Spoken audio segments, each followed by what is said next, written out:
लगभग आमने सामने है।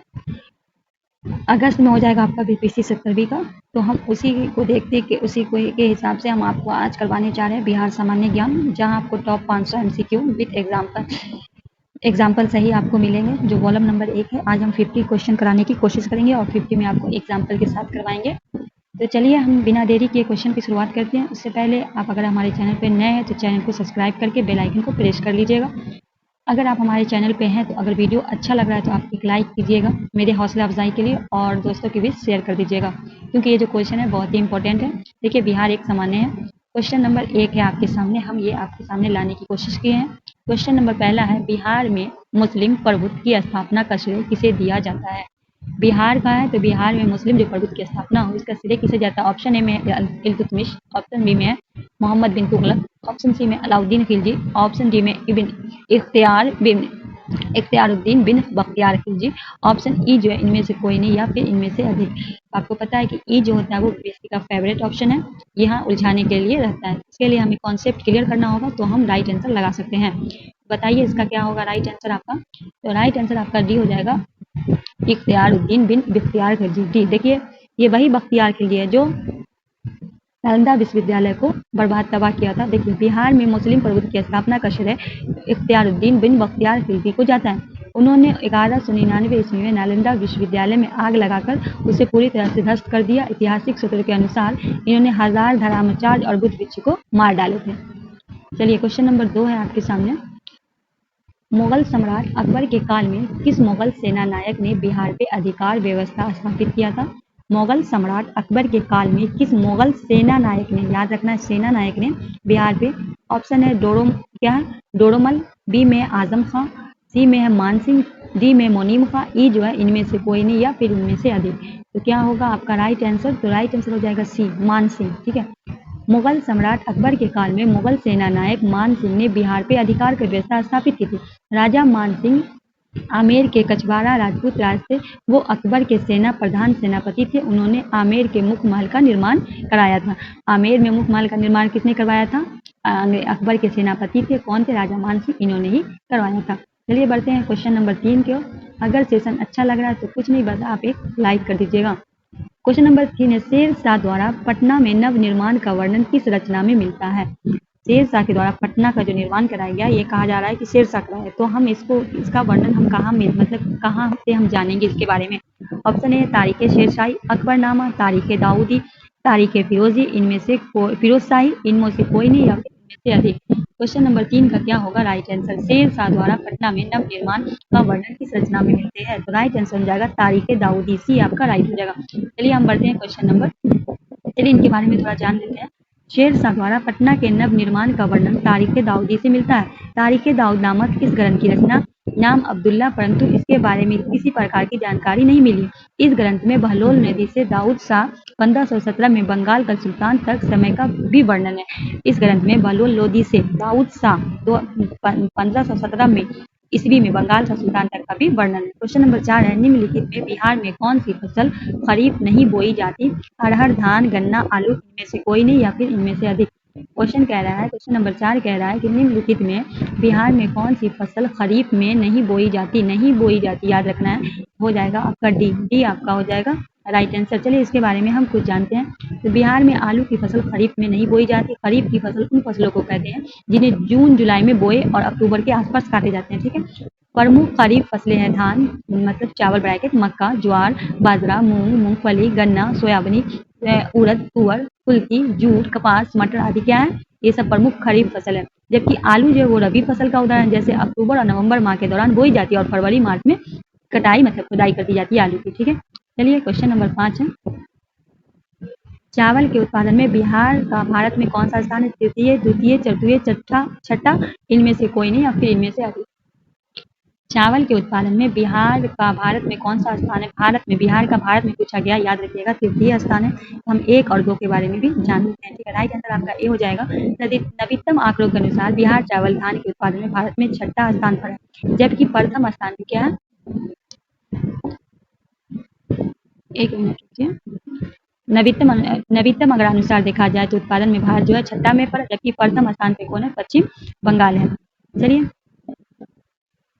क्वेश्चन नंबर 6, बंगाल के किस नवाब ने मुंगेर को अपनी राजधानी बनाया? अलीवर्दी खां, सिराजुद्दौला, मीर जाफर, मीर कासिम, या फिर ई में है एक से अधिक या इनमें से कोई नहीं। बंगाल के किस नवाब ने मुंगेर को अपनी राजधानी बनाई, ये आपको बताना है। तो राइट हो जाएगा मीर कासिम, डी आपका राइट हो जाएगा। क्या होगा? डी आपका राइट हो। बंगाल के नवाब मीर कासिम ने अंग्रेज के हस्तक्षेप से बचने से मुर्शिदाबाद मुंगेर को अपनी राजधानी बनाया। किस लिए? अंग्रेज के हस्तक्षेप से बचने के, तथा उन्होंने गोले बारूद बंदूक कारखाना का निर्माण किया तथा उन्हें सैनिकों यूरोपीय ढंग की सृजित किया। क्वेश्चन नंबर 7 है, मुकर्रब खां को बिहार का सूबेदार कब नियुक्त किया गया? मुकर्रब खां को बिहार का सूबेदार कब नियुक्त किया गया? 1618, 1619, 1620, 1621, इनमें से कोई नहीं, इनमें से एक से अधिक। राइट आंसर हो जाएगा 1618, ये आपका मुकर्रब खां को बिहार का सूबेदार 1618 में नियुक्त किया गया। चलिए आगे है, चेरो जनजाति की शक्ति का वास्तविक पतन किसके द्वारा हुआ था? उज्जैनी शासक के, मुगल शासक के, कर्नाट शासक के, अफगान शासक से, इनमें से कोई नहीं, इनमें से अधिक। चेरो जनजाति की, ये बताना है आपको, चेरो जनजाति की वास्तविक पतन किसके द्वारा हुआ था? तो क्या हो जाएगा? उज्जैनी शासक के द्वारा, ये आपका राइट होगा। चेरो जनजाति शक्ति का वास्तविक पतन सिरे उज्जैन वासी शासक हो जाता है। चेर विद्रोह का सन 1800 में चेर जनजाति के लोग द्वारा किया गया था। यह विद्रोह 1802 तक चला। ये बीपीएससी में पूछा था, हाईलाइट क्वेश्चन हो गया था। चेरो विद्रोह जो है, चेरो विद्रोह कब हुआ था बिहार में? तो याद रखना 1800 में हुआ था। यह हाईलाइट क्वेश्चन बीपीएससी 70वीं में ये क्वेश्चन हाईलाइट हो गया था। क्वेश्चन नंबर 9 है, तिब्बती इतिहासकार धर्मस्वामी तिरहुत कब आया था? 1142 में, 1234 में, 1321 में, 1134 में, इनमें से कोई नहीं या इनमें से अधिक। तिब्बती इतिहासकार धर्मस्वामी तिरहुत कब आया था? ये पूछा, ये बताया गया, मतलब ये आपको बताना है। तो 1234 में आया था। बी आपका राइट हो जाएगा। क्या होगा? बी आपका राइट हो जाएगा। चलिए इनके बारे में हम थोड़ा जानते हैं। तिब्बती इतिहासकार धर्मस्वामी तिरहुत 1234 ईस्वी में आया था। बिहार गंगा के उत्तरी भाग में तिरहुत क्षेत्र कहा जाता है। बिहार गंगा के उत्तरी भाग को क्या कहा जाता है? तिरहुत क्षेत्र कहा जाता है। पहले यह क्षेत्र बंगाल के अंतर्गत था। वर्तमान में बिहार के 9 प्रमंडल, तिरहुत भी एक प्रमंडल है। तिरहुत में 1875 में बंगाल से अलग होकर मुजफ्फरपुर और दरभंगा नाम बिहार के 2 जिले बने। तिरहुत जो है वो 1875 में बंगाल से अलग होकर मुजफ्फरपुर और दरभंगा बने। दरभंगा अगर इसमें देखा जाए प्रमंडल में, दरभंगा प्रमंडल जो इसमें 3 जिले आते हैं, इसमें है दरभंगा, मधुबनी और समस्तीपुर। ठीक है। क्वेश्चन नंबर 10 है, बिहार में तुर्क सत्ता का संस्थापक कौन था? बीपीएससी में पूछा गया क्वेश्चन है। ठीक है, बीपीएससी में पूछा गया है। मलिक हिमाशुद्दीन, इब्ने बख्तियार खिलजी, इल्तुतमिश, कुतुबुद्दीन ऐबक, इनमें से कोई नहीं, इनमें से एक से अधिक। बिहार में तुर्क सत्ता का संस्थापक पूछा गया है। क्वेश्चन नंबर 10 का राइट आंसर आपके हिसाब से क्या होगा? राइट आंसर बता दीजिए। तो क्वेश्चन नंबर 10 का हो जाएगा इब्ने बख्तियार खिलजी, बी आपका राइट हो जाएगा। बिहार में तुर्क सत्ता का संस्थापक इब्ने बख्तियार खिलजी को माना जाता है। वे कुतुबुद्दीन ऐबक के एक सैन्य सेना नायक थे। ये किसके थे? कुतुबुद्दीन ऐबक के। चलिए आगे बढ़ते हैं। 10 क्वेश्चन हम करवा दिए हैं। आगे है क्वेश्चन नंबर 11, बिहार में 1929 में किसान सभा आंदोलन के आरंभ निम्नलिखित में किसने किया था? राजकुमार शुक्ला ने, बैकुंठ शुक्ला ने, स्वामी सहजानंद सरस्वती ने, आचार्य कृपा, इनमें से कोई नहीं, इनमें से अधिक। बिहार में 1929 के किसान सभा का आंदोलन आरंभ निम्नलिखित में किसने किया था? राइट आंसर हो जाएगा स्वामी सहजानंद सरस्वती, जिन्हें किसान का नेता कहा जाता है। सी आपका राइट हो जाएगा। वर्ष 1929 में बिहार प्रांतीय किसान सभा ने अपने कब्जे के अधिकारों पर जमींदार हमलों के खिलाफ किसानों ने शिकायत का इकट्ठा करने के लिए स्वामी सहजानंद सरस्वती के नेतृत्व में बिहार के किसान सभा का आंदोलन शुरू हुआ। चलिए आगे बढ़ते हैं। क्वेश्चन नंबर 12 है, अली गौहर बिहार अभियान किस वर्ष समाप्त हुआ था? अली गौहर का बिहार अभियान 1761 में, 1757 में, 1764 में, 1759 में। अली गौहर का बिहार अभियान किस वर्ष समाप्त हुआ था? तो क्या होगा राइट आंसर? ए होगा, बी होगा, सी होगा, डी होगा, या फिर इनमें से कोई नहीं, या इनमें से एक से अधिक होगा। तो राइट आंसर होगा 1759 में। डी आपका राइट हो जाएगा। चलिए इनके बारे में भी हम कुछ जान लेते हैं।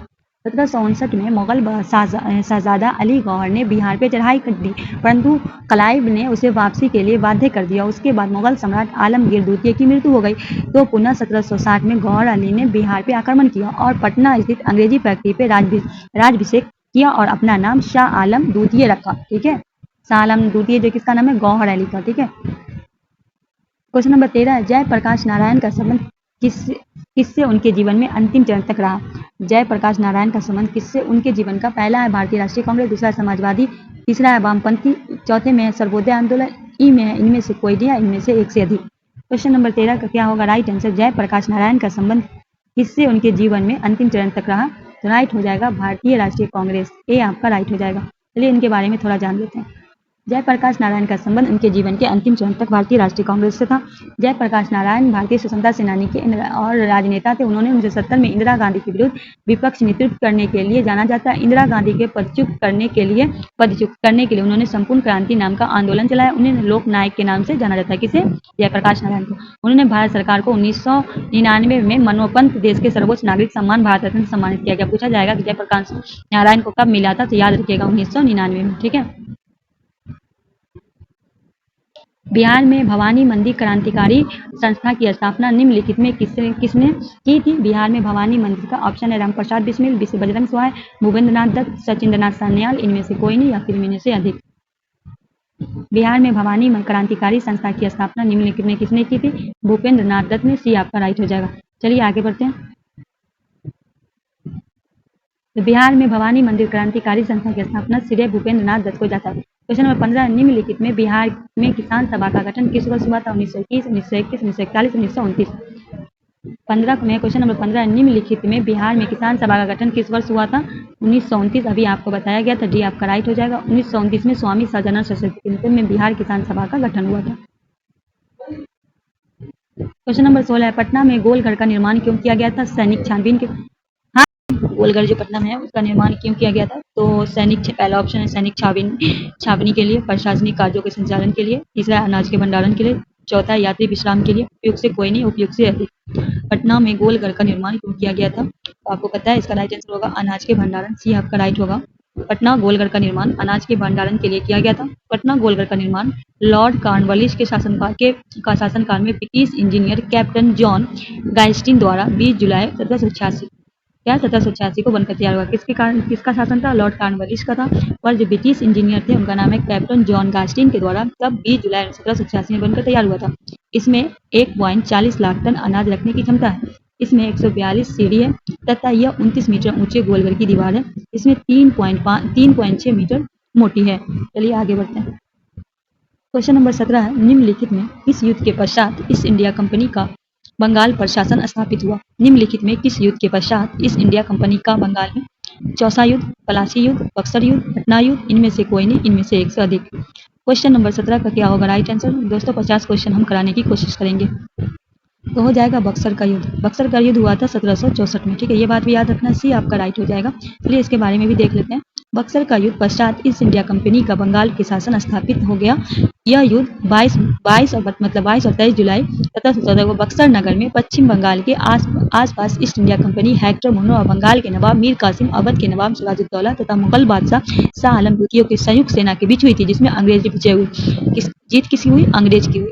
क्वेश्चन नंबर 18 है, बिहार सचिवालय गोलीकांड में मारे गए 7 छात्रों में कौन शामिल था? उमाकांत सिन्हा, रामानंद सिन्हा, गजेंद्र बिपिन, देवपंद्र चौधरी, इनमें से कोई नहीं या इनमें से अधिक। तो ये आपका क्या होगा राइट आंसर? बिहार सचिवालय गोलीकांड में 7 छात्रों में शामिल थे, तो इसका राइट आंसर हो जाएगा ई, क्योंकि इसमें उमाकांत सिन्हा भी थे, रामानंद सिन्हा भी थे और देवी पंत थे। ठीक है, 7 छात्र थे, इसमें 3 नाम है और तो राइट आंसर ई होगा। चलिए इसके बारे में हम जानते हैं।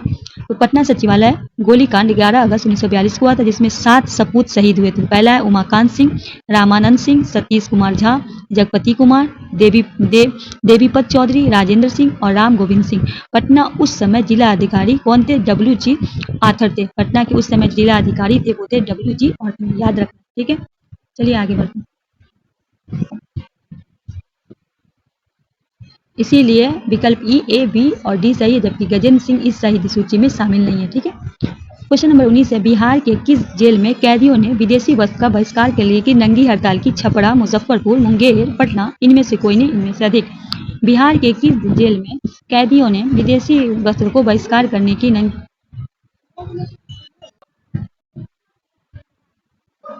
बिहार के किस जेल में कैदियों ने विदेशी वस्त्र का बहिष्कार के लिए नंगी हड़ताल की? तो राइट आंसर हो जाएगा छपरा, ए आपका राइट हो जाएगा।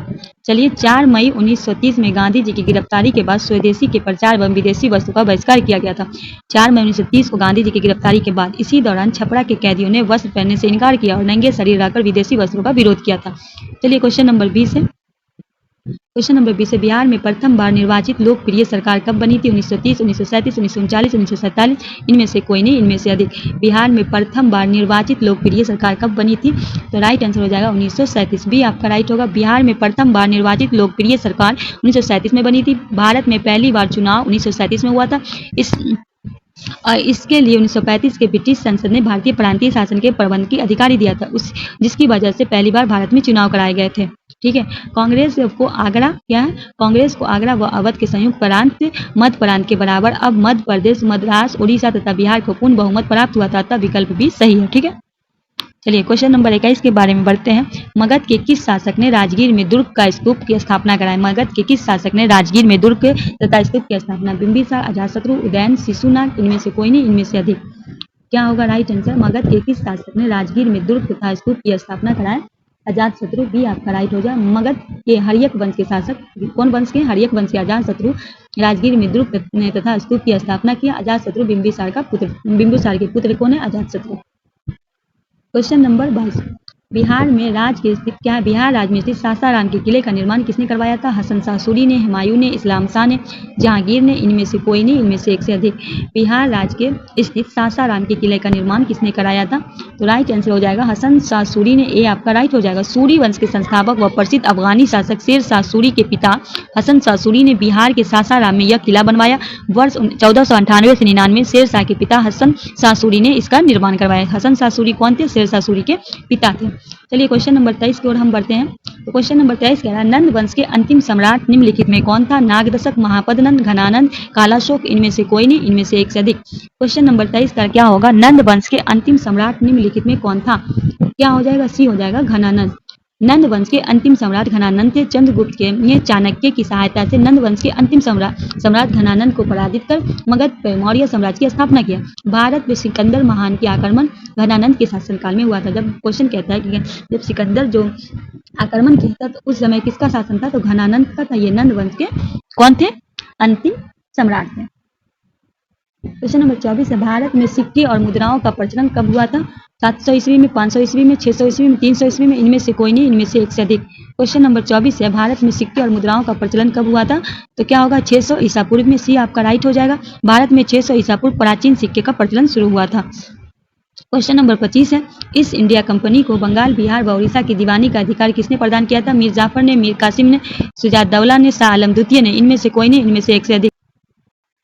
ईस्ट इंडिया कंपनी को बंगाल, बिहार, उड़ीसा की दीवानी का अधिकार किसने दिया था? मीर जाफर ने, मीर कासिम ने, शुजाउद्दौला ने, शाह आलम द्वितीय ने, इनमें से कोई नहीं या इनमें से एक से अधिक। ईस्ट इंडिया कंपनी को बिहार व उड़ीसा का दीवान का अधिकार किसने प्रदान किया था? शाह आलम द्वितीय ने, डी आपका राइट होगा। युद्ध के बाद लॉर्ड क्लाइव के अवध के नवाब शुजाउद्दौला और मुगल बादशाह शाह आलम द्वितीय के साथ इलाहाबाद की संधि की और बाद में ईस्ट इंडिया कंपनी को 1765 में मुगल वंश के बादशाह शाह आलम द्वितीय को यह क्षेत्र देकर इसके बदले बंगाल की दीवानी प्राप्त की। क्वेश्चन नंबर 26 है, मगध के प्रथम राजधानी निम्नलिखित में कौन थी? पाटलिपुत्रा, वैशाली, गिरिवर्ज, राजगिरी, चंपा, इनमें से कोई नहीं, इनमें से अधिक। तो क्वेश्चन नंबर 26 का क्या होगा? मगध की प्रथम राजधानी जो है या तो गिरिवर्ज कहिए या फिर राजगिरी कहिए, सी आपका राइट होगा। बिंबिसार को मगध साम्राज्य में वास्तविक संस्थापक राजा माना जाता है। बिंबिसार को जो मगध साम्राज्य का वास्तविक संस्थापक या राजा माना जाता है। और बिंबिसार ने गिरिवर्ज मतलब राजगीर को अपनी राजधानी बनाया था। किसने बनाया था? बिंबिसार ने बनाया था। चलिए क्वेश्चन नंबर 27 है, निम्नलिखित में किस शासक द्वारा सर्वप्रथम पाटलिपुत्रा को राजधानी के रूप में चयन किया गया? अजातशत्रु, कालाशोक, कनिष्क, उदयन, इनमें से कोई नहीं या फिर इनमें से अधिक। आपको बताना है राइट आंसर। क्वेश्चन नंबर 27 का राइट आंसर आप बता दीजिए। क्वेश्चन नंबर 27 है, निम्नलिखित में किस शासक द्वारा सर्वप्रथम पाटलिपुत्रा को अपनी राजधानी के रूप में बनाया गया? तो राइट आंसर हो जाएगा उदयन के द्वारा, डी आपका राइट हो जाएगा। चलिए हम इनके बारे में थोड़ा सा जान लेते हैं। तो है, पटना का पुराना नाम पाटलिपुत्र था। पटना का पुराना नाम क्या? पाटलिपुत्र। सम्राट अजातशत्रु के उत्तरदारी उदयन उन्होंने अपनी राजधानी को राजगीर के पाटलिपुत्र स्थानांतरित किया और बाद में चंद्रगुप्त मौर्य ने यहाँ सम्राट स्थापित कर उसे राजधानी बनाया। मतलब कहा गया कि पटना का पूरा नाम पाटलिपुत्र था। सम्राट अजातशत्रु के उत्तराधिकारी कौन है? उदयन ने उन्होंने अपनी राजधानी को राजगिरी से पाटलिपुत्र स्थानांतरित किया। पूछेगा राजगिरी से पाटलिपुत्र, राजगिरी तो किसने किया था? उदयन ने किया था। ये क्या बोलते हैं, बिंबिसार ने किया था। वहां से जो उदयन थे उन्होंने पाटलिपुत्र स्थापित किया। बाद में चंद्रगुप्त मौर्य ने यहाँ सम्राट स्थापित कर अपनी राजधानी बनाया। क्वेश्चन नंबर 28 16 महाजनपदों की सूची निम्नलिखित में किससे उपलब्ध है? भगवती सूत्र, अंगुत्तर न्याय, छत्तोनग उपनिषद, उपयुक्त से कोई नहीं और संयुक्त निकाय, उपयुक्त से कोई नहीं, उपयुक्त से एक से अधिक। क्वेश्चन नंबर 28 16 महाजनपदों की सूची निम्नलिखित में किसमें उपलब्ध है? क्या हो जाएगा? अंगुत्तर न्याय। बी आपका राइट हो जाएगा। जैन ग्रंथ भगवती सूत्र और बौद्ध ग्रंथ अंगुत्तर निकाय अनुसार प्राचीन भारत में 16 महाजनपद की चर्चा मिलती है। इनमें 3 महाजनपद है, अंग, मगध और लिच्छवी। बिहार के क्षेत्र में था। मगध बुद्धकालीन समय में एक शक्तिशाली राजतंत्रों में एक था। यह दक्षिणी बिहार में स्थित था, जो कालांतर में उत्तर भारत में सर्वाधिक शक्तिशाली महाजनपद माना जाता है। सबसे ज्यादा शक्तिशाली महाजनपद किसको माना जाता है? तो वो मगध को माना जाता है। क्वेश्चन नंबर 29 है निम्नलिखित में से मगध का कौन सा सम्राट सिकंदर महान के समकालीन था? महापद्नंद, घनानंद, सकुल्प, चंद्रगुप्त मौर्य, इनमें से कोई नहीं, इनमें से अधिक। निम्नलिखित से मगध का कौन सा सम्राट सिकंदर महान का समकालीन था? तो क्या हो जाएगा? घनानंद। बी आपका राइट हो जाएगा। मगध सम्राट घनानंद सिकंदर महान के समकालीन थे। नंद वंश के अंतिम सम्राट घनानंद था। चंद्रगुप्त के घनानंद की हत्या कर मौर्य साम्राज्य की स्थापना की। सिकंदर या अलेक्जेंडर ग्रीक प्रशासक था। वे 326 ईसा पूर्व में सिंधु नदी पार करके तक्षशिला की ओर बढ़ा, भारत पर आक्रमण किया था। तब उसने झेलम व चिनाब नदियों के मध्य अवस्थित राजा पोरस की चुनौती दी थी। क्वेश्चन नंबर 30 है प्रथम मगध सम्राट का उत्कर्ष किस नदी से हुआ था? किस सदी से हुआ था? सॉरी, चौथी सदी, छठी सदी, दूसरी सदी, पहली सदी, इनमें से कोई नहीं, इनमें से अधिक। प्रथम साम्राज्य का उत्कर्ष किस सदी में हुआ था, ये आपको बताना है। तो छठी सदी में हुआ था। बी आपका राइट होगा। चलिए इनके बारे में जान लेते हैं। क्वेश्चन 30 हो गया, 20 क्वेश्चन मात्र बचा है। प्रथम मगध साम्राज्य का उत्कर्ष हर्यक वंश के शासनकाल में छठी सदी के ईसा पूर्व हुआ था और इस वंश का प्रथम प्रतापी राजा था बिंबिसार और उन्होंने गिरिवंश को अपनी राजधानी बनाया था। हर्यक वंश के अन्य शासक अजातशत्रु, उदयन, अनिरुद्ध मुंड और नागदशक आदि थे। इस वंश के अंतिम शासक थे नागदशक। इस वंश में घातिकों का भी वंश कहा जाता है, मतलब प्रतिहंता अपने पिता को मार के शासन करने वाला वंश किसको कहा जाता है? हर्यक वंश को। क्वेश्चन नंबर 31 है निम्नलिखित में कौन सा स्थान जहाँ पे 261 ईसा पूर्व एक महान युद्ध हुआ था, जिसमें के बाद अशोक को बौद्ध धर्म अपनाया था? अंग में, वांग में, कलिंग में या मगध में, इनमें से कोई नहीं, इनमें से एक। तो आपको पता है 261 में कलिंग युद्ध हुआ था, ठीक है, जिसमें अशोक को खून खराबे से नफरत हो गई थी और उन्होंने बौद्ध धर्म को अपना लिया। इसी आपका राइट हो जाएगा। चलिए कलिंग युद्ध 261 ईसा पूर्व में लड़ा गया था। यह युद्ध सम्राट अशोक द्वारा लड़ी गई अंतिम युद्ध थी। यह युद्ध अशोक के शासन में 8 वर्ष में लड़ी गई थी। 8वें वर्ष में लड़ी गई थी। उनका शासन का 8वां वर्ष था। इसमें युद्ध में भयानक रक्तपात को देखकर अशोक का हृदय व्याकुल हो उठा और फिर उन्होंने युद्ध की नीति को त्याग कर धर्म की नीति को अपनाया और इसी क्रम में उन्होंने बौद्ध धर्म का प्रचार प्रसार के लिए अपने पुत्र महेंद्र और पुत्री संघमित्रा को कहाँ भेजा? श्रीलंका भेजा। क्वेश्चन नंबर 32 है पहला ईरानी शासक कौन था जिसने भारत के कुछ भाग को अपने अधीन किया था? साइरस, पोम्बियस, डेरियस, जेरियसिस, इनमें से कोई नहीं, इनमें से अधिक। पहला ईरानी शासक कौन था, ये आपको बताना है। तो डेरियस होगा। सी आपका राइट हो जाएगा। चलिए पहला ईरानी शासक डेरियस था जिसने भारत के कुछ भाग को अपने अधीन किया था। डेरियस प्रथम प्राचीन ईरानी खामनी वंश का प्रसिद्ध शासक था जिसने इतिहास के धार्मिक सहिष्णुता और शिलालेख के लिए जाना जाता था। क्वेश्चन नंबर 33 है मगध नरेश अजातशत्रु का सदैव किस गणराज्य के साथ युद्ध हुआ था? भज्जी, अंग, वत्स, पंचाल, इनमें से कोई नहीं, इनमें से अधिक। मगध नरेश अजातशत्रु का सदैव किस गणराज्य के साथ हुआ था? भज्जी। ए आपका राइट हो जाएगा। मगध नरेश अजातशत्रु का सदैव भज्जी गणराज्य के साथ युद्ध हुआ था। भज्जी संघ के युद्ध करने के लिए उन्होंने गंगा, गंडक और सोन नदी के संगम पे एक सैनिक छावनी का निर्माण किया था जो बाद में पाटलिपुत्रा नाम से जानी गई और अवंती नरेश के द्वारा आक्रमण किए जाने का आशंका को ध्यान में रखकर अजातशत्रु ने राजगिरी में सुरक्षा दुर्ग बनाया। ठीक है। क्वेश्चन नंबर 34 है नंद वंश के अंतिम सम्राट निम्नलिखित में कौन था? नागदशक, महापद्नंद, घनानंद, कालाशोक, इनमें से कोई नहीं, इनमें से एक से अधिक। नंद वंश के अंतिम सम्राट थे, इनमें से कौन था? तो हो जाएगा घनानंद। सी आपका राइट हो जाएगा। नंद वंश के अंतिम सम्राट घनानंद था। चंद्रगुप्त मौर्य ने चाणक्य के सहायता से नंद वंश के अंतिम सम्राट घनानंद को पराजित करके मगध में मौर्य साम्राज्य की स्थापना किया था। भारत में सिकंदर महान के आक्रमण घनानंद के शासनकाल में हुआ था। क्वेश्चन नंबर 35 भारत में सिक्कों और मुद्राओं का प्रचलन कब हुआ था? ये रिपीटेड क्वेश्चन है, ठीक है, इसका राइट आंसर सी हो जाएगा। इससे पहले ये क्वेश्चन आ गया, सी आपका राइट हो जाएगा। ठीक है, जो रिपीटेड क्वेश्चन है उसको हम क्या करें? निम्नलिखित में किस शासक ने अवंती को जीतकर मगध का हिस्सा बना? निम्नलिखित में किस शासक ने अवंती को जीतकर अजातशत्रु, बिंबिसार, शिशुनाग, महापद्नंद, इनमें से कोई नहीं, इनमें से अधिक। क्वेश्चन नंबर 36 का क्या होगा? निम्नलिखित में किस शासक ने अवंती को जीतकर मगध का हिस्सा बनाया? हो जाएगा, क्या हो जाएगा? शिशुनाग। सी आपका राइट होगा। शिशुनाग ने अवंती को जीतकर मगध का हिस्सा बनाया। शिशुनाग वंश भारत के इतिहास काल में एक प्राचीन राजवंश था। इस वंश के संस्थापक शिशुनाग को ही माना जाता है। ठीक है, शिशुनाग नाग वंश का शासक काल 412 से 345 से पूर्व तक था। शिशु नाग वंश के राजाओं ने मगध के प्राचीन राजधानी गिरिवज की राजधानी बनाया था। शिशु नाग ने मगध के बंगाल की सीमा को मलवा तक विशाल भूभाग पे अधिकार किया था। शिशु नाग एक शक्तिशाली शासक था जिससे गिरिवज के अलावा वैशाली नगर को भी अपना राजधानी बनाया था। क्वेश्चन नंबर 37 है, किस मगध सम्राट ने अंक विलय कर अपने राज्य में किया था? किस मगध सम्राट ने अंक का विलय अपने राज्य में किया था? बिंबिसार, अजातशत्रु, उदयन, शिशुनाग, इनमें से कोई नहीं, इनमें से 100 अधिक। क्वेश्चन नंबर 37 का क्या होगा राइट आंसर? तो बिंबिसार, ये आपका राइट होगा। मगध सम्राट बिंबिसार के अंक का विलय अपने राज्य में किया था। वे पहले बौद्ध धर्म के अनुयायी थे, लेकिन रानी चेलमा के उद्देश्यों में प्रभावित होकर, चेलमा कौन थी? बिंबिसार की पत्नी थी, उन्होंने जैन धर्म को अपना लिया। उन्होंने अपनी राजधानी उज्जैन में स्थापित की। उनके पुत्र थे अजातशत्रु उनका उत्तराधिकारी बना के। बिंबिसार का अधिकारी कौन बना? अजातशत्रु, जो उनके पुत्र थे। 38 है, शिशुनाग किस राज्य का विलय मगध साम्राज्य में किया था? शिशुनाग ने किस राज्य का विलय? अवंती, वात्स, काशी, गंधार, इनमें से कोई नहीं, इनमें से 1 से अधिक। हो जाएगा ई होगा इनमें से 1 से अधिक, तो अवंती का और वत्सा का, तो ई आपका राइट हो जाएगा। A + B, ये भी सही। शिशुनाग ने किस राज्य का विलय करके, तो हो जाएगा आपका। तो देखिए, शिशुनाग ने अवंती और वत्स का विलय मगध साम्राज्य में किया था। उन्होंने सर्वप्रथम मगध के प्रबल प्रतिनिधि राज्य अवंती पर आक्रमण कर वहां के शासक अवंतीवर्धन के विरुद्ध विजय प्राप्त की और उसे अपने साम्राज्य में सम्मिलित कर लिया।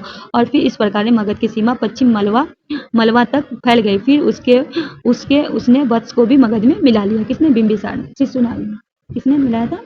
शिशुनाग। चलिए आगे है क्वेश्चन नंबर 39 है, निम्नलिखित में किसने काशी और लिच्छवी के विलय मगध साम्राज्यों में किया था? बिंबिसार ने, अजातशत्रु ने, उदयन ने, शिशुनाग ने, या इनमें से कोई नहीं? किसने काशी का जो है, क्या होगा राइट आंसर आपका? अजातशत्रु। कौन था? यह एक वंश का था, बिंबिसार का उत्तराधिकारी बना था, उनका बेटा था। ठीक है, दिए गए शासकों में अजातशत्रु ने काशी और लिच्छवी को विलय मगध साम्राज्य में किया था। अजातशत्रु बिंबिसार का उत्तराधिकारी अजातशत्रु का भज्जी के साथ लगातार होता रहा। इसके लिए अजातशत्रु ने पाटलिपुत्र के सैनिकों छावनी का निर्माण भी किया। ठीक है, क्वेश्चन नंबर 40 है, गुरु प्रसाद सेन के द्वारा बिहार में अंग्रेजी समाचार पत्र द बिहारी हेराल्ड प्रकाशन किसके? द बिहारी हेराल्ड के अगर प्रशासन का पूछे तो गुरु प्रसाद सेन है। तो इनका कब शुरू किया गया था? 1875, 1876, 1873, 1874, इनमें से कोई नहीं, या इनमें से अधिक। क्वेश्चन नंबर 40, 1875 होगा, ये आपका राइट होगा। गुरु प्रसाद सेन द्वारा बिहार में अंग्रेजी समाचार पत्र द बिहार हेराल्ड का प्रकाशन 1875 में किया। क्वेश्चन नंबर 41 है, बिहार के प्रथम हिंदी समाचार पत्र निम्नलिखित में कौन सा था? बिहार न्यूज एक्सप्रेस, बिहार पत्रिका, बिहार बंधु, इनमें से कोई नहीं, इनमें से 1 से अधिक।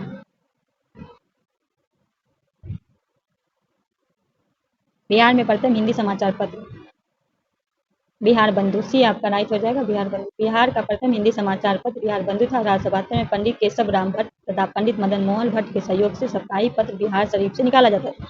फिर उसके बाद 1874 में इसका प्रकाशन पटना से होने लगा। ठीक है, क्वेश्चन नंबर 42 है, निम्नलिखित में बिहार में सर्वप्रथम किस बैंक की स्थापना हुई? Bank of Baroda, Canara bank, Punjab national bank, Allahabad bank, इनमें से कोई नहीं, इनमें से अधिक। निम्नलिखित में बिहार में सर्वप्रथम किस बैंक की स्थापना हुई?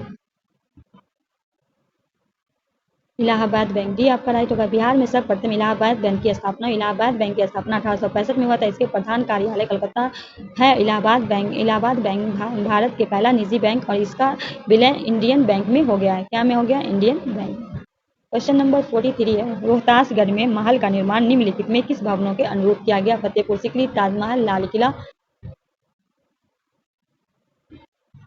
जामा मस्जिद, इनमें से कोई नहीं, इनमें से 100 अधिक।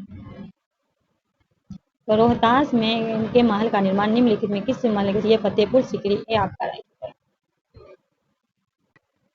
रोहतास में महल का निर्माण फतेहपुर सीकरी भवन के अनुरूप किया गया। फतेहपुर सीकरी नगर में मुगल सम्राट मोहम्मद जलालुद्दीन अकबर 1571 में बसाया था। यह नगर वर्तमान उत्तर प्रदेश का हिस्सा है। क्वेश्चन नंबर 44 है, बिहार के सर्वप्रथम अपने राज्य में मिलने वाला पहला मुगल शासक कौन था? बिहार को सर्वप्रथम अपने साम्राज्य में मिलाने वाला पहला मुगल शासक पूछा गया। अकबर, जहांगीर, हुमायूं, औरंगजेब, इनमें से कोई नहीं, इनमें से अधिक। 44 राइट आंसर ए हो जाएगा, अकबर। बिहार को सर्वप्रथम अपने साम्राज्य में मिलाने वाला मुगल शासक अकबर था। उन्होंने राजा मान सिंह को बिहार प्रांत के प्रांतीय नियुक्त किया था। अकबर मुगल वंश का तीसरा शासक था। 45 इब्राहिम लोदी के काल में बिहार के सूबेदार निम्नलिखित में कौन था? दरिया खान लोहानी, शेर खां, हसन खां, इब्राहिम लोदी, इनमें से कोई नहीं, इनमें से अधिक। 45। कौन था?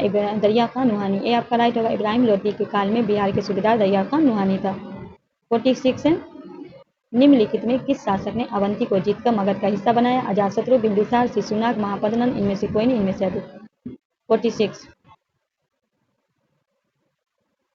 निम्नलिखित में किस शासक ने अवंती को जीतकर मगध का हिस्सा बनाया? शिशुनाग। सी आपका राइट हो जाए।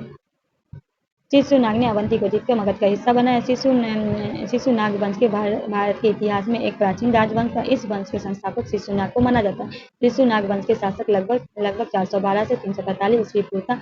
शिशुनाग वंश के राजाओं ने मगध प्राचीन राजधानी गिरिवज को राजधानी बनाया। शिशुनाग मगध के बंगाल की सीमा के मालवा तक भू विशाल भाग का अधिकारी कर गया। शिशुनाग एक शक्तिशाली शासक था जिसने गिरिवज के अलावा वैशाली नगर को भी अपनी राजधानी बनाया।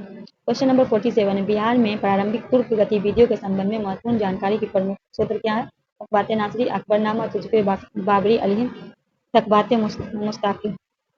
बिहार में प्रशासनिक तुर्की गतिविधियों का संबंध निम्नलिखित किस जानकारी के प्रमुख है? तो क्या होगा आपका राइट आंसर?